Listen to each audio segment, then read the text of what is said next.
Yesterday, I saw a TikTok that said if you ever get anxious or stressed, to look up at the sky because this is supposed to help you not feel stressed.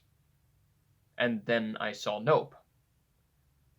I will not be doing that now.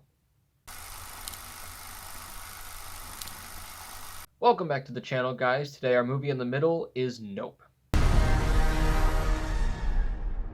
Nope is the third movie by acclaimed horror director Jordan Peele, in which two horse trainers, a brother and a sister, encounter some strange phenomena on their ranch. It stars Daniel Kaluuya, Keke Palmer, and Yeun.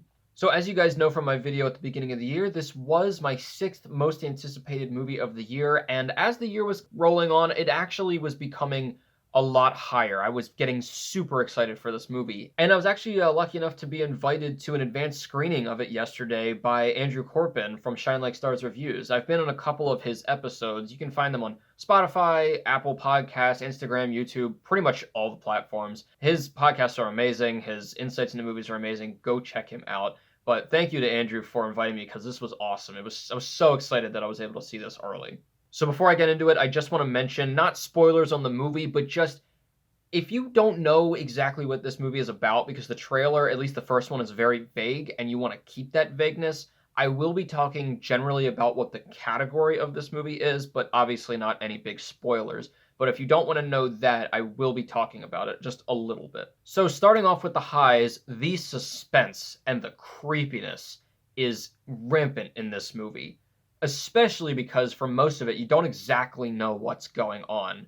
And it's not a slow burn necessarily, but it gives you just little pieces here and there. And especially, I mean, if you've seen Get Out and Us, you know that Jordan Peele is really, really good with, again, not having it be a slow burn, but just little creepy hints of what's happening throughout the movie, scene by scene. And he's really, really good at building these scenes that aren't necessarily disturbing, or like slasher type horror, but they're unsettling. There's something about them that's just off.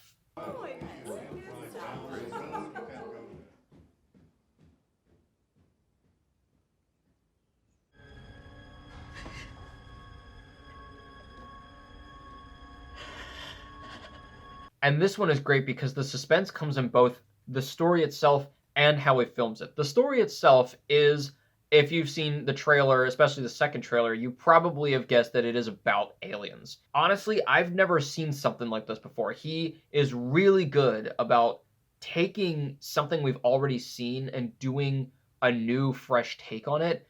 And I don't think I've seen a fresh take on aliens and the extraterrestrial like this since Arrival. And the directing is obviously a huge part of this because there are two types of scenes. Basically, ones where you don't know what's going on, and then ones where you know exactly what's going on, but it is overwhelming. And the way that both of these scenes are shot are amazing. I mean, the blocking in some of the scenes as well really creates that sense of, like, not only is this creepy, but it's something that I haven't really seen before.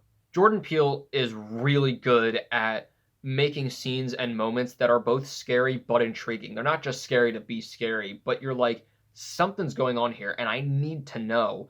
But it's hard because I'm also looking away from the screen a lot. Like, I'm not ashamed to admit that there were a lot of times in this movie that I was kind of like sitting there like this, or had like one ear plugged so I could hear it, but I was like, this is going to be loud. Like, just from the trailer alone, this seemed like a very overwhelming movie, and it is in many spots. I also love Jordan Peele's movies because of the use of, I want to say, motifs. I don't know if that's specifically the right word for it, but like, you know how in Get Out it was the deer and the auction and all these little, like the cotton, all these things that you're like, that's something tangible that I can attribute to this movie, but it's also a little symbolic. And then in Us, you had the rabbits, you had the doppelgangers, you had the scissors, things like that. In this one, there's like a ton of them. There's horses. There's rainbow colors, clouds. Those things that do this. Even the way that he has designs for certain things that makes it look like sort of aliens and eyes and everything. He just does such a really good job with that. It's just details that don't necessarily add something in the moment, but when you go back and you've seen it like a couple times already and you're looking for all these details, it's like, oh, that's cool, that's what that means. it just adds more to it once you've already seen it. The acting too was incredible, as always. I mean, with Jordan Peele, he always is able to get really great performances out of everybody, and I love the dynamic between the brother and the sister. She's very energetic and happy and pumped up, and he's very quiet and reserved. But if there was one thing I picked up on, not necessarily from this movie alone, but just out of his entire acting career so far, Daniel Kaluuya is really, really good at showing his emotion, but in a very subtle way. Like, just to the random viewer, if you were just watching a random scene, you'd think he's not really doing a lot of acting here. Like, he's not showing a lot of emotion. He's not doing a lot. He's just kind of staring. But if you're really paying attention, you can feel everything he's feeling, and you understand that he is freaking out in here.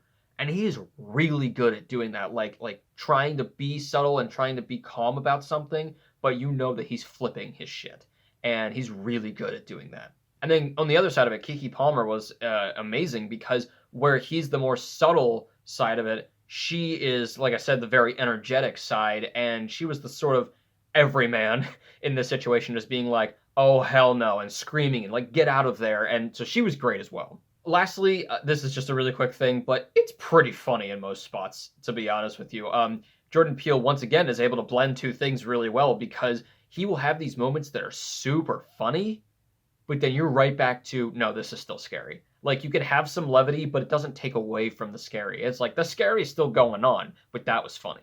Let's go, baby! Let's go! I have one middle element that I thought was going to be a low, but the more I thought about it, it's kind of a middle.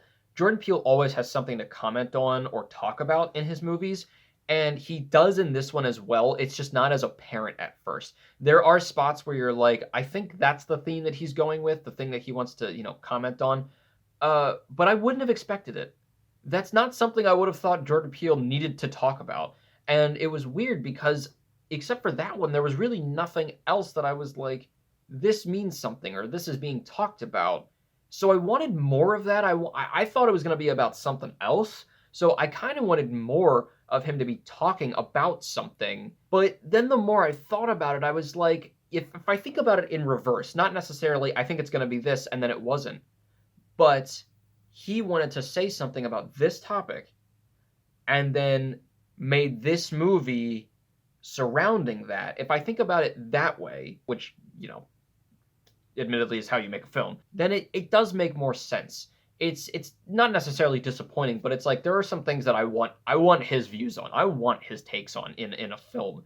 But for this one, what he decided to talk about was pretty interesting. It just felt kind of random. I was like, why are we talking about this of all things? And I think part of this is attributed to what is my only big low, is the final act of the movie. The first 2/3 of this movie are exactly what I wanted it to be. It was pretty much damn near perfect. The third act, I mean, you can even start to feel it in the audience, it gets away from the movie because it focuses on one specific thing, like one goal. And it's not necessarily the goal that we wanted, or if it is, we wanted to put some other things in here too. There's just a lot of plot going on and not necessarily theme. And it sucked because there was so much suspense in the first 2/3, and then the last, while it's epic, and it is epic, visually it's stunning. I mean, just in terms of how it's shot and the actual things that are going on, it's insane. It's awesome to look at.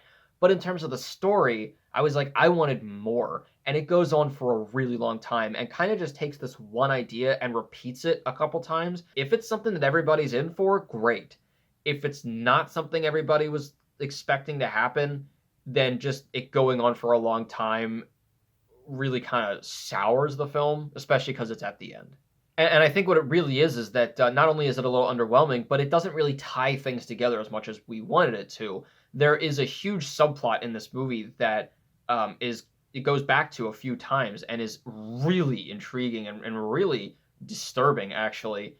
Especially in one of the scenes, and I wanted that to come back around a little bit because you thought this is going to tie into this and that, and there's something that goes on here in terms of the plot.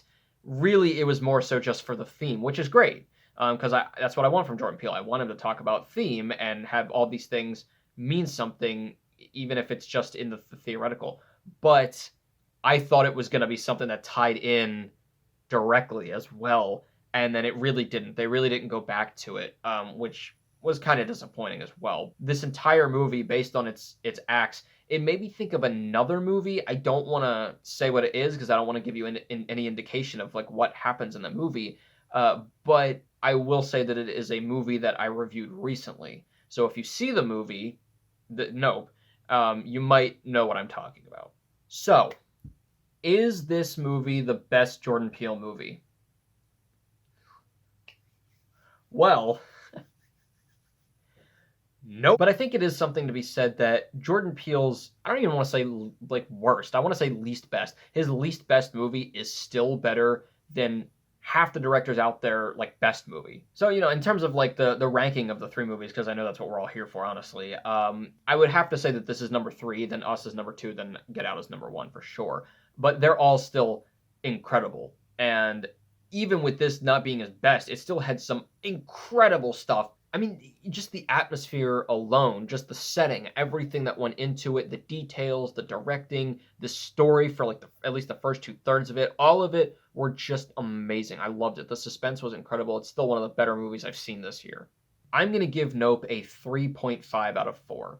Because honestly, I would rather watch something that is fresh and new and interesting and has great stuff, even if it doesn't end up being the best movie, than something that's just canned stuff. Maybe I'll do a review on Get Out and on Us. I don't know. Maybe. We'll see. I want to. I really do. But it's like one of those things of like how much more can be said about those movies. But I do want to talk about them. So maybe. Keep your eyes peeled.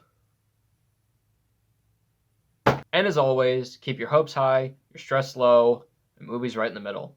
I'll see you guys later.